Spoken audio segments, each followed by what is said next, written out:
Hello everybody, my name is Roger and welcome to my channel, Rogers Reads. So today I'm doing my wrap up, all the books that I read in June, and I think I read I read 7 books in June.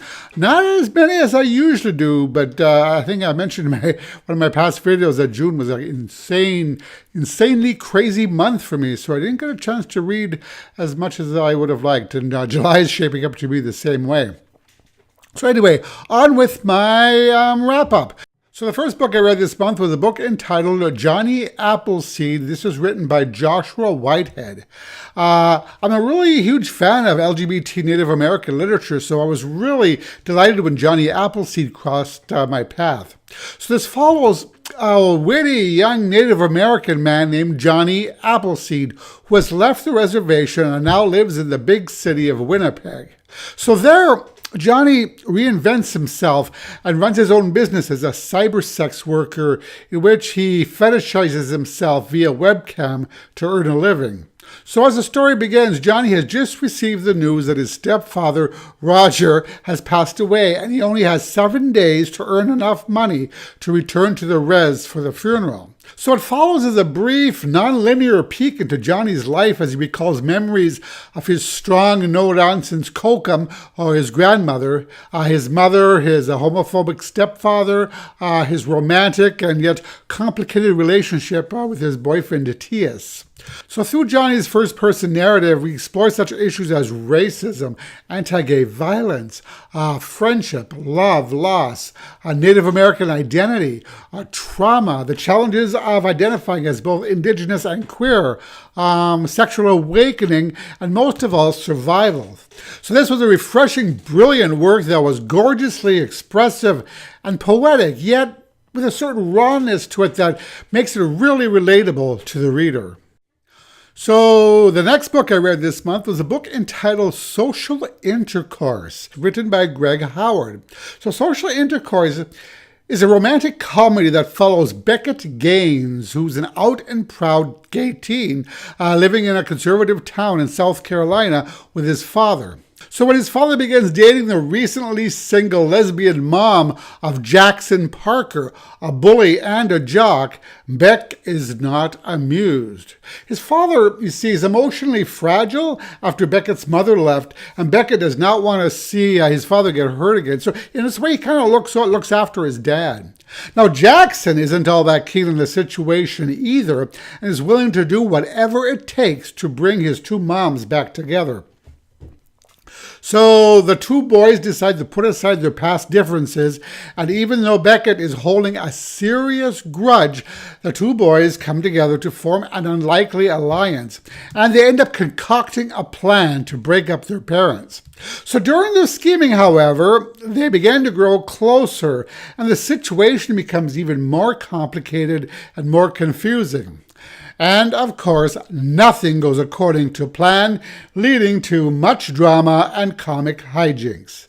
So this was a hilarious story, a wild and fun romp that was lighthearted, quirky, poignant, and overall a good time. I found it absolutely captivating, and I was so glad that I read it. I recently did a video review of this book on this channel, so you can check it out in my book reviews playlist. So the next book I read this month was entitled Roan, The Tales of Conor Archer, written by Barr. So I love me a good Celtic story, and given that this one takes place in my home state of Wisconsin, how could I resist? So the book follows 17-year-old Conor Archer, who's a musician in a Celtic band in downtown Chicago, and whose mother is in the final stages of cancer. So the evening of his mother's death, a strange biker named Rory with rather sharp teeth, as it turns out, yanks Conor outside of the pub, bites him on the hand, and then tells him that he's going to go through some major changes. So, still stunned, he heads home, and on the way home, he encounters a mysterious woman by a fountain who bandages up his wounded hand, and then right before his eyes transforms into an old hag and tells him that he only has a short time to live unless he acts quickly. So when he returns home that night, his mother, right before she dies, tells him that he has to return to Tinker's Grove, Wisconsin, an old Irish immigrant town along the banks of the Wisconsin River, where he's to stay with his Aunt Emily. It was a hometown that he had never heard of until now, nor had his mother ever mentioned it. So he takes a bus to Tinker's Grove, and by the time he arrives, he's almost delirious because of the infection from his hand, as well as the heartbreak from his mother's passing. So he stumbles off the bus, almost ready to pass out, and there's a crowd of people standing around. And he tells them that his name is Conor Archer. And then somebody decides to take him to a Native American burial mound in order to be healed, during which some very strange and unexplainable events occur. So it's at this point that Conor realizes that Tinker's Grove is not your run-of-the-mill town, with the odd web-fingered and web-toed children of the town called Dark Ones, who seem to have animal-like powers. Then there's the talk of the dangerous and ancient river demon named Piasa, also called the Devourer of Souls. And then there's a strange being who, as myth tells it, came from ancient Celtic lands centuries ago and supposedly inhabits the burial mound. So the days get even stranger from there as Conor begins to physically change, to transform into something that's not altogether human. And the people of the town see Conor as sort of a savior who can save them from the imminent battle between good and evil, as an ancient evil is about to rise up and destroy everything in its path. As we learn as the story moves forward, it's up to Conor Archer to bring the balance back, but he can only do so by embracing his true nature. So this was really a captivating, classic story of good versus evil that I absolutely loved. I highly recommend Roan, The Tales of Conor Archer, if you enjoy Celtic fantasy. So the next book in June I read was entitled The Oracle Year, written by Charles Soule. Now, this was a Book of the Month Club selection a couple of months ago that I finally got around to reading. So this follows Will Dando, a New York musician who wakes up one morning with 108 predictions in his head, though he doesn't know what they mean or where they come from. So, calling himself the Oracle, he sets up a heavily guarded website along with his friend Hamza, where he selectively announces his predictions. So it doesn't take too long before corporations begin offering him millions and even billions of dollars for exclusive access to his revelations.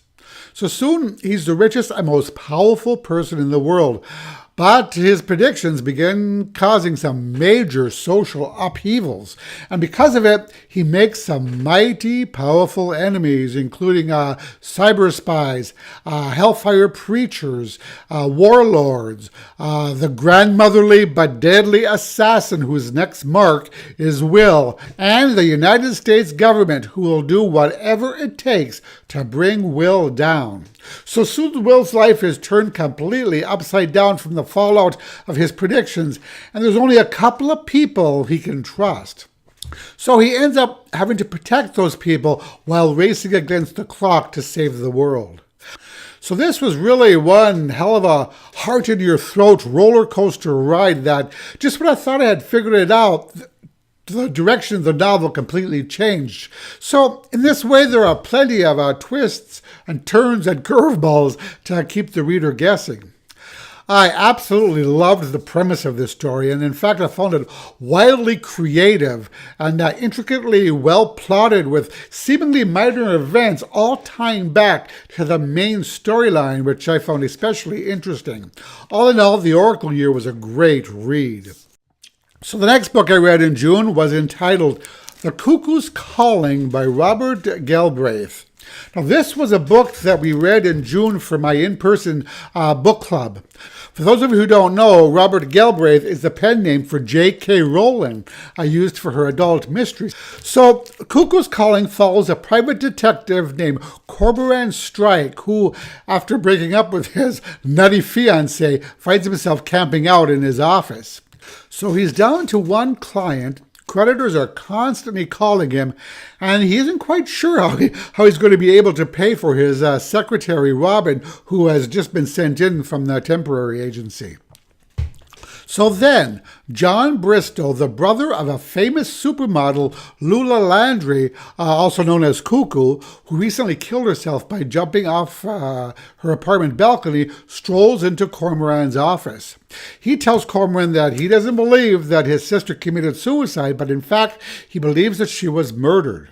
So desperate, Strike decides to take the case and quickly finds himself in a world of ruthless paparazzi, the dysfunctional adopted family of the supermodel, a shifty rock star boyfriend, millionaire models, and Lula's drug-fueled social circle of friends.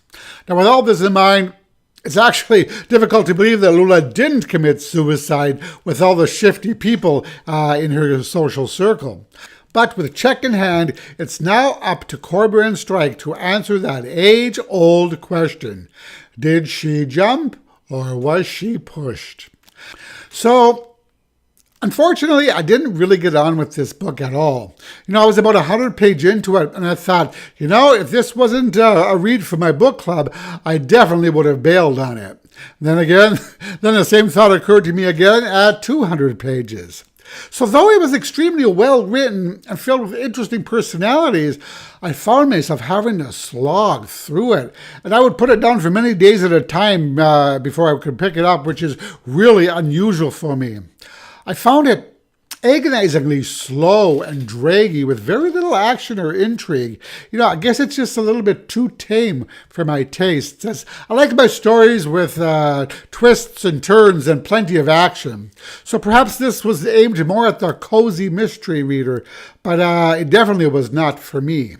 But I do have to say that several of the people in my book club really did like it. So if you're a mystery private investigator fan, then you might want to give it a go and see what you think. So the next book that I read in June was entitled Runebinder. Now, first off, how about that cover? Isn't it gorgeous? I really, really like it. So this story takes place in a post-apocalyptic world caused by magic, specifically evil necromancers, as well as the all-powerful kin, K-I-N. So these necromancers turn humans into these nasty flesh-eating monsters called howls, which the necromancers control and who have pretty much decimated the planet. Cities are now empty and society has pretty much come to a standstill. Only a group called hunters are able to help fight back in the war, given that they themselves have magic. But it's elemental magic, and each hunter is attuned to one or two of these elemental magic spheres. Now our hero, Ten, T-E-N-N, for example, is attuned to water and earth. So the book starts out right away with a really intense fight scene in which Ten's water element completely takes over him, and he ends up performing magic at a level of power that any normal hunter should not have. Now, because of this, he has attracted the attention of one of the kin, a super hot and seductive incubus named Tomas, and as well as another hunter named Jarrett, whom, as it turns out, Ten went to magic school with, and also on whom he had quite a crush during that time. So Tomas and Jarrett both are interested in Ten for different reasons, so Ten kind of finds himself as a pawn in a much larger game. But it doesn't take him long to learn that he is the chosen one, and only he has the power to take on the necromancers and the kin and to restore balance into the world. But so, even though he wants no part of it, being this chosen one who wants to live a normal life, which we often see in these chosen one scenarios, both Tomas and Jarrett's group of hunters are intent on Ten fulfilling his destiny as the chosen one. It's also worth mentioning that Jarrett also has a crush on Ten, so there is a romantic element thrown into the works as well. So I really ended up loving this book, especially given that it's a queer YA fantasy set in the contemporary world, which we really don't see a lot of. The story has some incredible world building and wonderful character development. And truth be told, I'm kind of a sucker for the chosen one trope. So in Runebinder we have monsters, magic, evil necromancers, a race of all-powerful beings, a sizzling hot incubus, and two sexy hunters who are in lust with each other. And and then there's the powerful hunter twins who are haunted by the ghosts of their past. So what's not to love? I actually do planning on doing a full review of Runebinder, which I will post in the coming days, I hope. So anyway, this is the first book in the series, which did not end on a cliffhanger, by the way, and I will definitely be continuing with this series when it comes out, as I really want to see where the author takes this series. I think the next one's due out in November, if I'm not mistaken. So the last book that I read in June was entitled Shatter by Tahereh Mafi. Now, I was at the library browsing when this book caught my eye, and this has actually been on my wish list for quite a while now, so I saw it as a perfect opportunity to pick this up. So first off, I have to say I don't like the cover for the hardback at all. The cover for the paperback, if you've ever seen it, is really gorgeous actually, and a lot cooler than this. So I'm kind of glad that I didn't get the hardcover version of this. So this story takes place in a dystopian setting and follows our protagonist Juliet, who is locked up in an asylum because her touch is fatal, and the last time she touched somebody, they died. So the reestablishment, which is the ruling order, keeps her locked away while the world is crumbling outside their walls. People are dying from disease and starvation, as well as being murdered by the reestablishment. Animals are poisoned. There are no longer any birds. The air is polluted. The clouds are the wrong color. And then there's whispers of an uprising or a war just around the corner. But Juliet doesn't care about any of that. She just lives moment to moment in her cell with barely enough food to live on. So you see, she feels that her ability is a curse and a burden, the lethal touch thing that she has going on. And because of that, she feels worthless and probably better off dead. It has, after all, destroyed her life and killed an innocent person.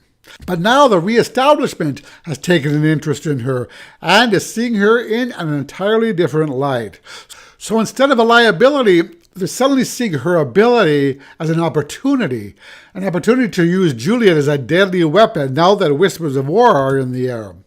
So if Juliet offers to help the reestablishment, her life can drastically change for the better. In fact, she can pretty much have anything she wants. Beautiful clothes, abundant food, and comfortable living quarters. But there's another clandestine group who's also taken an interest in her and her ability. So now Juliet has to make an important choice. That choice is to be a weapon or to be a warrior. So I really ended up loving this book. It's really a fast-paced story with never a dull moment. At least I felt so.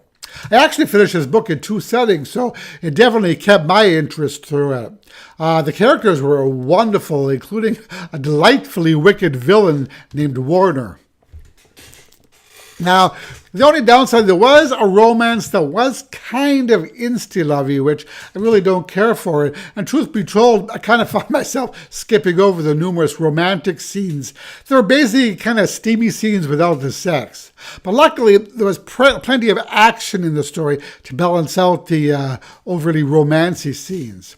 Now, I was pleased that the book didn't end on a cliffhanger, because you know how much I love that. But I actually think it ended pretty well, and I wasn't disappointed with the ending.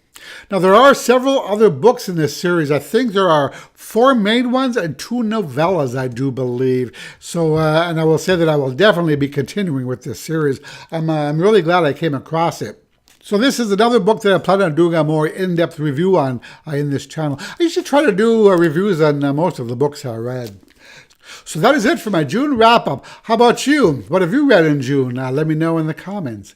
And I think that's about it for now. I wanted to say I'm probably not going to do a TBR this month because I'm going to be traveling. I'm going on a 2-week motorcycle trip, actually 2.5 weeks. So I probably won't be reading a lot. Maybe I will. I'm just bringing my Kindle with me, so I'll be reading mainly ebooks on the road. But typically I'm pretty exhausted by the end of a long traveling day, so I don't read too much while I'm touring. But I may do a vlog from the trip, so I might post some videos as well. So anyway, that is it for the wrap-up. As always, I thank you so much for watching. I really appreciate all of your support. Oh, and if you like this video, I'd really appreciate it if you'd click the thumbs up button. And I will talk to you in the next video. Bye-bye.